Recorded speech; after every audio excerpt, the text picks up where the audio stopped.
Ladies and gentlemen, welcome to my 2024 NFL mock draft, also known as the day I get the most criticism out of any day in the entire year. Please understand that I do this video because it is so heavily requested from you guys, but with that being said, I haven't been actively watching college football since the year Jamar Chase got drafted. So please try and chill. Couple of plugs before we start real quick. Don't forget to use code WyattzWorld on G Fuel or Prize Picks, where you can save yourself a discount on any G Fuel products or match up to $100 of your first deposit. But that's all I got. Let's get into my 2024 NFL mock draft.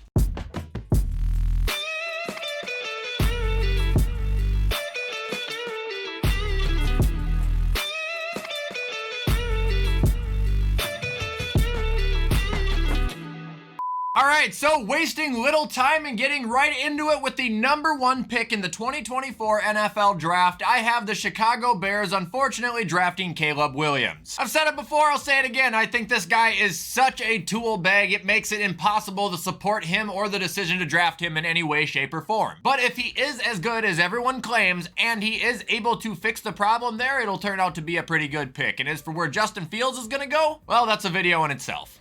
Moving on to pick number 2, we got the Washington Commanders, and I have them also taking a quarterback, but in my vision, it'll be Jaden Daniels who goes, the Heisman winner. This guy could be really electric there, man. He's a phenomenal thrower. He's a scrambler. Fairly tall. I think he's like 6'4". I think he could bring a much needed impact into that offense, even though it would be replacing Sam Howell, who I think still deserves a shot.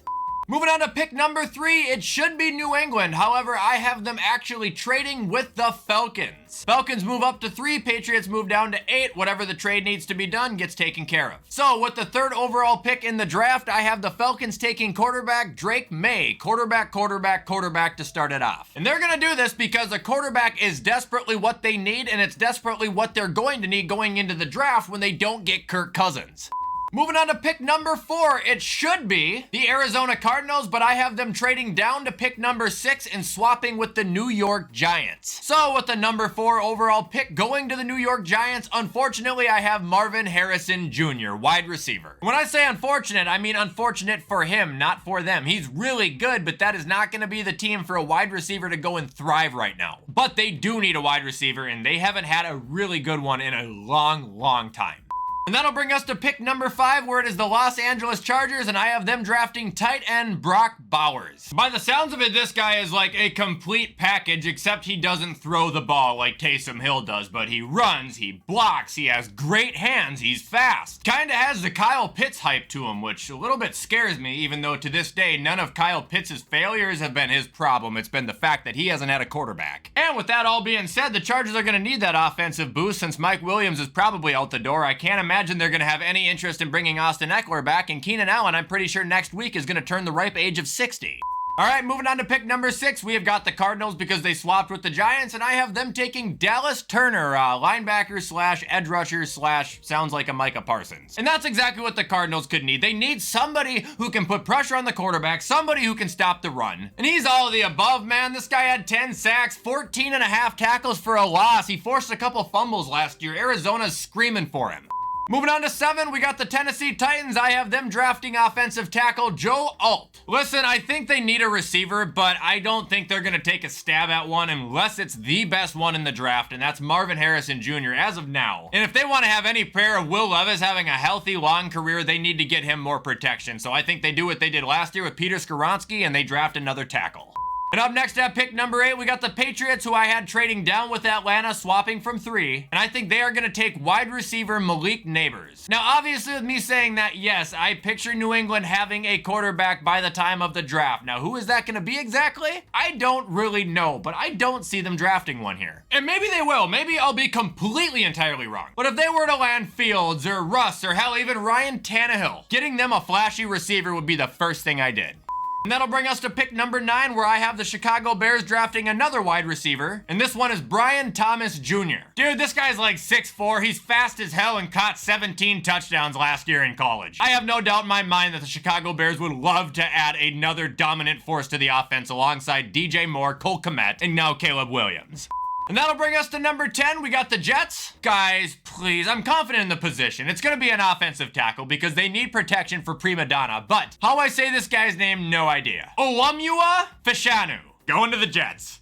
All right, moving on to pick 11, we got the Vikings, who still have Kirk Cousins. Therefore, I have them drafting, I don't know how to say this dude, Latu? Defensive end / linebacker. It's confusing in college because a lot of people play two positions, but I think he's more of a defensive end now. Dude, this guy had 13 sacks, 2 picks, and 2 forced fumbles last year. He's an animal. We ain't gonna get Hunter back. We never had Davenport to begin with. Get his ass up on the line and send the dog. Pick number 12, I got the Denver Broncos drafting meditation machine J.J. McCarthy. And I hope he sucks. I hope he's terrible, and I hope this sets the Denver Broncos back an additional 5 years. Pick 13, we got the Raiders. Feel like this one's really out of left field, but I actually have them taking quarterback Michael Penix Jr. I just want the Raiders to get an exciting quarterback, and he looks exciting. My only concern is I think he's turning 30 next week. I'm just kidding, but he has played like 7 years of fucking college somehow. But back onto what I said, I want him to have an exciting quarterback again. I don't want him to have Aiden O'Connell, and this gives him a chance to actually take one of the better quarterbacks in the draft.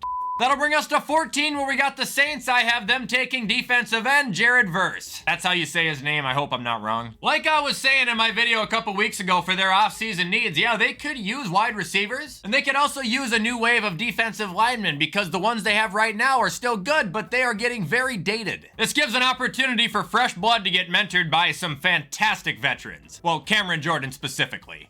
And that'll bring us to Indianapolis, man. If you look at them up and down the board, it says they need help with coverage. Therefore, I am going to have them drafting cornerback Quinion Mitchell. Again, I can't act like I've watched these guys, you know, for every single year of their collegiate careers. But from what I have gathered, this is a 6-foot cornerback who is excellent in coverage, and he possesses insane playmaking ability, being able to bat down a ball that's thrown within 20 feet of him. Now we got pick 16, the Seattle Seahawks. I have them taking defensive tackle Jerzon Newton. Dude, they missed out on Jalen Carter last year. They got to get someone to fill that hole now, even though they do need some safeties after releasing Jamal and Quandre. Pick number 17, we got the Jacksonville Jaguars. I think they are going to take a cornerback, Terrion Arnold, out of Alabama. Look, they needed a corner last year, and now they need one even worse. They just cut Darius Williams and Rashawn Jenkins, who I don't think was technically a corner, but who you got for coverage? They're going to need some help, and I think Terrion Arnold, one of the highest graded defensive backs in the entire class, would be a great addition to that team.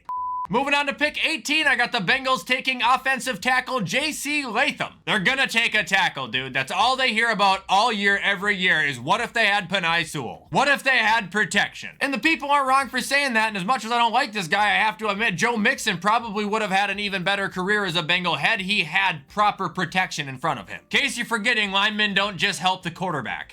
And now moving on to the Rams, I have them taking edge rusher Braylon Trice. Again, not only have the Rams been toward the bottom when it comes to generating pressures and sacks, but their D-line is getting dated. Get someone young to sit up there and learn from Aaron Donald. I guarantee you he is going to take more than 1 or 2 key components out of Donald's game plan and use it into his own. And that'll bring us to pick number 20, where we got the Steelers drafting cornerback Kool-Aid McKinstry. Tell me right now that that doesn't just sound like a Pittsburgh Steeler. Plus, on top of that, the Steelers are in need of a cornerback. They're in need of secondary assistance. Levi Wallace isn't going to be there. Not that he was good to begin with. Trust me, I know. But there's going to be a hole. Take Kool-Aid, get him back there next to Joey Porter, and your secondary's golden. All right, moving on to pick 21, which should be the Miami Dolphins. I actually have them trading with the Tampa Bay Buccaneers, pushing the Dolphins down to 26. Now, I'm not sure if the Bucs would have to trade up to do this, but I have them taking center Jackson Powers Johnson because Ryan Jensen retired, Tampa Bay doesn't have a center, and going up to pick 21 would be putting them right ahead of Philadelphia, who also happens to need a center. And that'll bring us to pick 22, which is Philadelphia, and I have them taking center Zach Frazier. He's ranked number 2, right behind Powers Johnson. They both need centers. That doesn't seem like a position I want to mess with. Now, Philadelphia could use some secondary help, but so could Tampa Bay. I think they're going to get what they need here, and that's someone up front. And now at pick number 23, I have the Texans taking defensive tackle Byron Murphy II. Even last year with Will Anderson, man, they still could have used some padding up on the D-line there, so I think adding a young defensive tackle to help build the future with Will is nothing short of a great idea. And now moving on to Dallas, I have them taking an offensive tackle. However, this one is Amarius Mims, you know, the guy who's like 6'8", 350 fucking pounds out of Georgia. Dallas doesn't need receivers. They don't need defensive players right now. I would try and stack protection for not only Dak, but the running back that you're going to draft in round 2. That'll bring us to pick number 25. We've got the Green Bay Packers drafting cornerback Nate Wiggins. I mean, I feel like this is a pretty common one. Maybe not the player, but the position. Green Bay, outside of Jair right now, they really don't have a lot in that secondary. And nothing against Darnell Savage. He is a beast, but I'm more so talking about Eric Stokes and company. And now we've got pick 26, which is Miami because they traded with Tampa Bay. And I have them absolutely blowing it and taking Xavier Worthy, wide receiver. They don't need a wide receiver. They don't need speed. But they'll take it because Mike McDaniel is a genius. I can already see the press conference. Well, you know what they say, speed kills, and he has the fastest 40. And then they'll walk away with John Ross. All right, that brings us to pick number 26. We got the Arizona Cardinals drafting Leonard Taylor III, defensive tackle. They can get a great offense through free agency. I think they should use the first round of this draft to repair the biggest problem they have had, and that is stopping the run and getting pressure on the quarterback. Pick number 27, we got Buffalo. Don't know how to say this guy's name, but I have them taking wide receiver Rome Odunes. This guy is everything I want. He's 6'3", 200 pounds. He's a big man, just coming off of a year with like 1,600 receiving yards. Get him into Buffalo and get Josh that deep threat. And now at pick 29, I got the Lions taking safety Tyler Nubin out of Minnesota. He's one of the best safeties in the draft, and the Lions need secondary assistance more than fish need water to live. Pick 30, I got Baltimore taking linebacker Edrin Cooper. They're gonna need a linebacker to replace Patrick Queen. I don't see him going back, and I see this as a perfect opportunity to try and replenish that gap. I think I was right on Patrick Queen, by the way. He's gonna be a Texan.